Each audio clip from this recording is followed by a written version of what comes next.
All right, guys, we've got a big 24 hours coming up and week ahead of us as we lead into the end of the month. This could be the first red month that Bitcoin has seen in 8 months. Big one coming up, monthly updates on the channel coming up. Make sure you hit the subscribe button and of course, like. You guys are crushing likes out there, smashing it to 4,000 as we try to combat the YouTube algorithm, or in essence, really the YouTube audience, as they love to see the old crazy expressions and ridiculous headings with warnings and breakings and cryptic candles and watch this thing right now in 24 hours sort of stuff. You guys are helping get it to 4,000 likes and we'll keep at the game of avoiding the nonsense out there. Huge feedback about cryptos and the traditional markets as well. So I'll get into that in today's video as we look at the S&P, the NASDAQ, the Dow Jones bouncing back and what this means to this stage of the cycle. So plenty to cover here as Bitcoin breaks 67K. Don't go anywhere, hit that like button. Let's cover off where we were at. The interest rates, nothing much has changed here. I'll update this in future videos. What we've already covered here, if you are just new to the channel, thank you very much, is that we weren't expecting the interest rates to be cut every single meeting because asset prices were skyrocketing. You're not going to get cuts when asset prices are skyrocketing. If that was to happen, it possibly would skyrocket the asset prices even further, which means they would then have to flip and put the interest rates back to where they were and potentially increase them as well. So right now, we're about 8.5 days away until the next meeting, and it seems like the interest rates are going to be paused again and again in June and again in July. And so far, it is heading towards another pause in September. So we'll continue to cover this on the channel, put a post out in January about this, and so far it has been on track. That has led now to the stock markets starting to digest the possibility of interest rates remaining higher for longer. If you remember that saying from 2022 or 2023 from Jerome Powell, trying to keep interest rates where they were, everyone expected them to come down and they haven't. They just skyrocketed, went to 5.5%, and they've stayed there. Now, it seems like the stock markets are trying to come to grips with higher interest rates. What we have seen is 7 days down in a row. There is a green day in there, but you've got lower highs and lower lows for the S&P. 7 days down. You guys that are trading that know TIA premium and the Gann signals there would show that after 7 to 10 days, there is a high probability chance that you were about to see a turn in the market. Could be temporary, it could be long lasting. We have to wait and see, but we did see that yesterday. Nice green day up for the SP 500. Also for the NASDAQ, you had a green day, but it's an inside bar. Lower highs, higher lows, so not enough of a signal there for the NASDAQ. But for the Dow Jones, we've now seen a big green reversal, higher close here above all of that previous action. And then yesterday was another up day, higher highs, higher lows, green bar as well, closed higher than where it opened. So positive signs are starting to come through for the stock market, at least in this case for the Dow Jones and the SP 500. The tech stocks still have a little ways to go. It all seems to be working well with the seasonality, something that we've been covering for many months now, thanks to Almanac Trader, just looking at the seasonality of the year ahead of us with an election year coming up. And if we were to update this chart here, essentially it would look something like that. We've got a top on the 1st of April. Remember, we were looking for a correction in the first quarter of 2024. So spare me a day. We got to that correction on April 1st for the S&P, and to update it, we're somewhere around the 23rd now of April. We're down 7%. So that would take us roughly here. And so if the channel was to be produced, then the trading channel would be something like that, and that would be similar to what you've seen in the past. You can see you've got tops here in the blue line, and the market basically churned sideways for March, April, May, and then eventually started to break out in June until you had that next move on in the year. So potentially we could see things sort of winding down, this sort of die out phase in the market where things go quiet. So that's why I've got something in the title around Bitcoin 30% crash or dying out, and we might see that for altcoins as well. So I want to get to that in this video. In summary, for the S&P and for the Dow Jones, they are attempting to put in a low. They've done more in time to the downside than any move previously in this 5-month run up, and they've done more points to the downside than any of these other corrections on the way up. So that is what overbalance in time and price means. Just means that there are more sellers than buyers in the market, which would then suggest that the recovery is going to take longer than any of these other previous recoveries. Do not leave the markets at these times, as I'll show you with Bitcoin and cryptos. Essentially through these times, that's where the old DCAing occurs. Markets break out and the masses run, they chase their tails as the market starts to break out, trying to get into everything left, right, and center because they've missed the old boring grinding times, the die out stage where the volumes drop off. Don't be part of the herd, don't be part of the masses, just keep following day to day. And I'll do my best to keep these videos succinct for you guys. So this is the commodities, a recap of the video that I showed on the channel about 10 days ago, looking at gold, putting in a top. This is the update here. We had the reversal candle on Friday, then the World War III yet again, everyone losing their minds about another possibility of World War III. Monday came, gold ran up and it continued to climb, but we just saw Monday yesterday, huge reversal day, and it's basically closed at or below some of the previous lows of the last month. So it doesn't seem like this old World War III narrative was really long-lived. We had a few days up from here, and then essentially gold's turned down. Essentially, people look at gold as that safe haven if bad things happen in the world. It's as simple as I can put it. Hopefully it's not offending too many of the Karens out there, but we didn't get the old World War III huge hype from the media, which is what they were, hoping for, or at least explaining to why things should happen in the markets. Same thing happened for oil. If you remember this from the chart, on Friday, 12th of April, I probably put the video out on the 13th on the Saturday. Again, that called the top. Friday before Iran-Israel conflict, market came down. Okay, so essentially for us, it is a lesson about the news. That's just a quick update. Hopefully that's helped you guys. I saw a few comments saying you'd rather hear about understanding how the market works and news and how this all comes together, as opposed to the same old BS that a lot of people talk about. And it's just fear, fear, fear. And essentially the market goes the opposite direction to what they're suggesting. So again, those signals played out and we saw the prices fall from here. You would think that oil would go up when, like gold, when you see some international conflicts of World War III again, right? So that moves us on to the SP 500. A few bits of data points here for the possibility of a low and potentially going into that grinding phase here. The McClellan oscillator versus the broader stock market. Essentially, to keep it nice and succinct for you as we look at the data here, when this oscillator shows a signal, it's typically around the lows. You can see here on these red dots. And 6 to 12 months later, or even 2 to 12 months later, you've got a pretty good win rate. 12 months later has 100% so far on the 1, 2, 3, 4, 5 data points that it shows. So maybe we'll get a loss here, who knows, right? But that's a pretty good win rate, 4 out of 5 times for the 2 to 6 month periods that you would see higher prices in roughly sort of 6 months time from where we are, which would potentially go in line with the grinding effect here before you start to climb out of that. So that's the McClellan oscillator firing off now, suggesting that you're going to see median returns of about 19% 12 months later, and then an average return of about 25.5% 12 months later. All we're saying here is looking forward to the next 6 to 12 months. It seems like the market should be higher, but this next period could be that period that we see the grinding effect for the stock markets. So that's the 18.6 year cycle. Again, if this one is new to you, make sure you subscribe to X and the channel. It seems like we still are in the winner's curse phase, which is this movement here, going into the peaks of roughly 2025, 2026. More on that in future videos. We've covered that multiple times. I want to get on to BTC now and where we are sitting here at $67,000.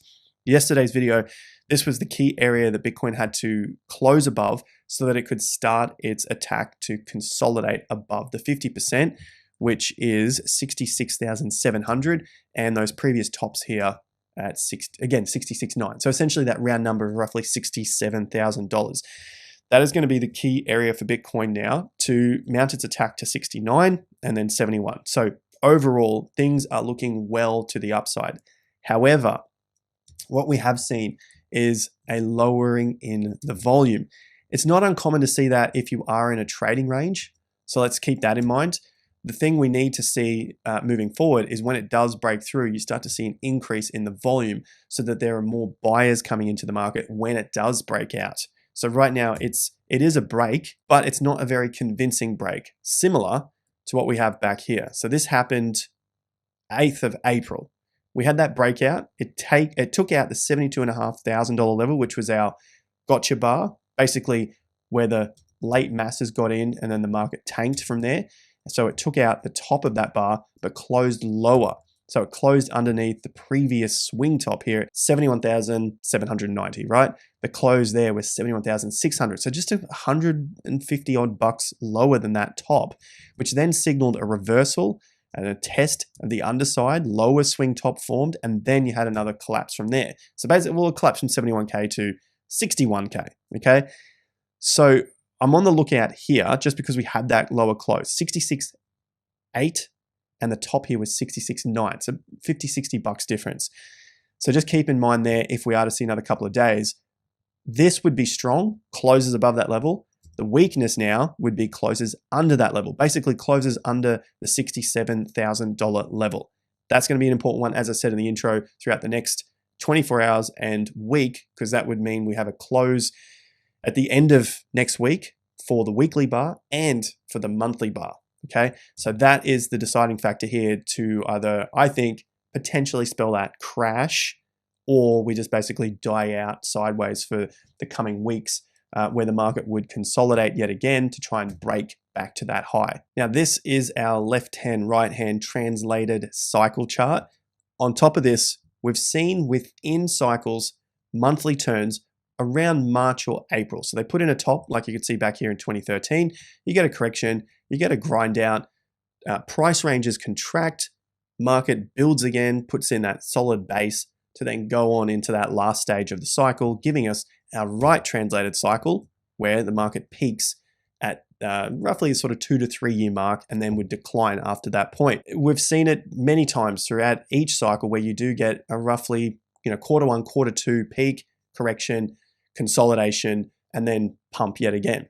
Previous cycle, there was the June peak and the April peak. You had a correction of a few months after the April peak, 2 months actually, and then after the June peak of 2019, you had about 6 months down, another 6 months grind, higher low form for a couple of months, and then it took off again. Previous cycle, you can see from history here, same sort of deal happened. You had a peak in June, there was a grind for about 4 to 5 months, market took off, etc., etc. I've gone through this multiple times on the channel now, and that was part of why I was thinking we would see that turn roughly in March based on how many months up we'd been, green months and months in a swing, okay? And that was at a time when everyone was really, really bullish on the market, looking for 100Ks and, pre-halving blow-offs to 80 grand or 100 grand. So we just need to weigh that up in terms of where we currently sit.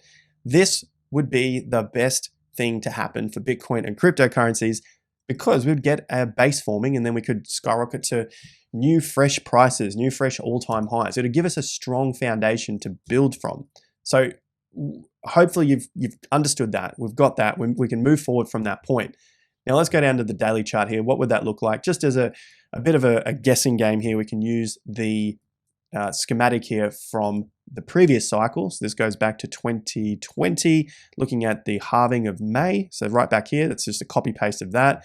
Well, you can see that similar sort of things have happened before. It's not really out of the ordinary to see markets continue to trend in a trading range. Everyone gets super excited for a few percent move to the upside, and they get super scared for a few percent move to the downside. I've pointed out the prices already, so we'll keep looking at the 67K, what happens from that point. To me, that's a big tipping point for this whole trading range. If we can get above that to consolidate and test the next prices. Other than that, there's not much that can really be said because there aren't any more signals breaking key support and resistance. The 60K at the bottom, the 74K at the top, they're going to be the key levels moving forward. So in terms of the left and the right translated cycle, essentially determining whether it's a weak move to the upside and then a long drawn out bear market or a longer bull market and then a quicker bear market, is still much hope and much possibility that we do head into a right translated cycle. It would only be, I think, if we just shot up from this point and went pretty hard, then yeah, we'll probably be down for quite some time. So the longer this is drawn out, the better it is for the overall cycle and the better it is for cryptocurrencies. So that brings me to the altcoin market cap. Looking at where we sit here, trying to test that 520 billion. The same sort of analysis applies to the altcoin market cap as it did for Bitcoin because of where the market sits in terms of its 50% level of this entire range. The difference here, well, slight difference, and similarity to what the altcoin market has done before to try and figure out, is now the best time to buy? Should I wait? That sort of thing. You can see from the previous moves, it's done a pretty significant move down quickly. So 1, 2, 3, 4, 5 weeks got to that low here. So you can see this in this red arrow. And then it was just grinding around for 2, 4, 6, 8 to 9 weeks. And then it started to take off. I'm not saying this exact thing is going to happen again. However, it might be something similar. We had 4 weeks straight down, very harsh move to the bottom, and then maybe we just go on a bit of a grind here for the next month or two. It wouldn't be out of the ordinary for the altcoins to do that, especially after such a significant move to the upside, rejected at 50%, and potentially if it does start to fade out again, that would be a fantastic opportunity to be getting into those cryptocurrencies. But to get there, it typically has to suck the most amount of people in who are still in the market, which doesn't mean it goes to new fresh highs and then collapses, but there could be still a lot of bullishness just in the backseat drivers here, hoping for bigger prices. Now, that's where you get those complacency moves, and then it starts to fade. Remember, this was a 9-week move. So even half of that, even if it's 4 weeks, 4.5 weeks, that still is a lifetime in crypto. This could be this week we head up, and then the following week, we start to head down. And so they get excited, they get fearful, and that sort of movement happens again.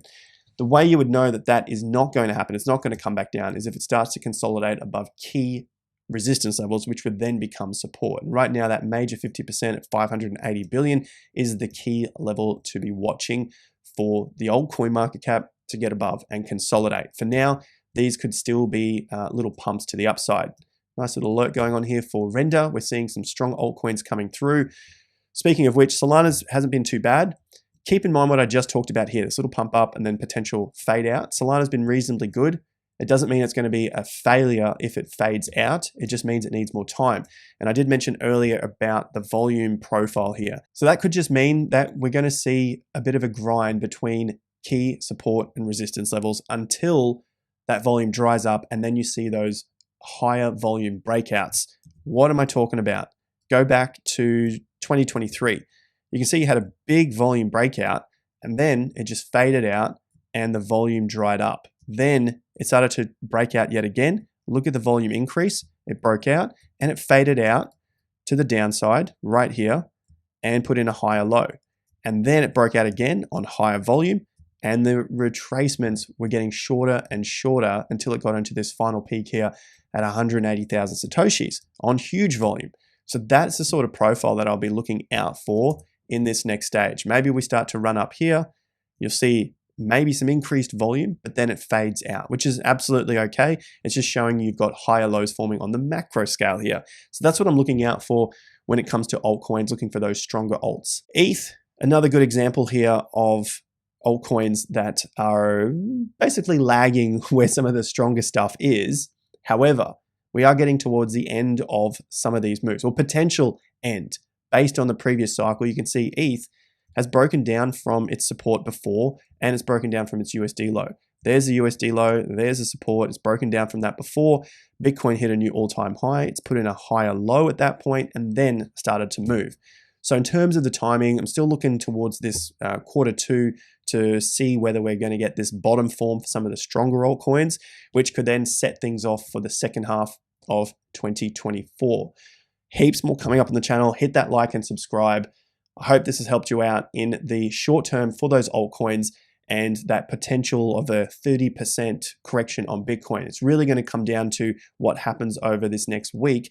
Do we start to fail at 67 and 69K, or do we get consolidation above $71,000? As for altcoins, they are still in their trading range as well against their Bitcoin values. If you start to see them break down from these lows that were formed over this Q4 of 23 and Q1 of 2024, that would potentially mean that they are going to be weaker altcoins. But if they manage to hold those levels and just grind out over the next month, 3 months, something like that, then as the market starts to turn again into the macro bull, that could be a signal that they're going to be strong and start to pump first. Thanks again, guys. See you at the next video. Till then, take care and peace out.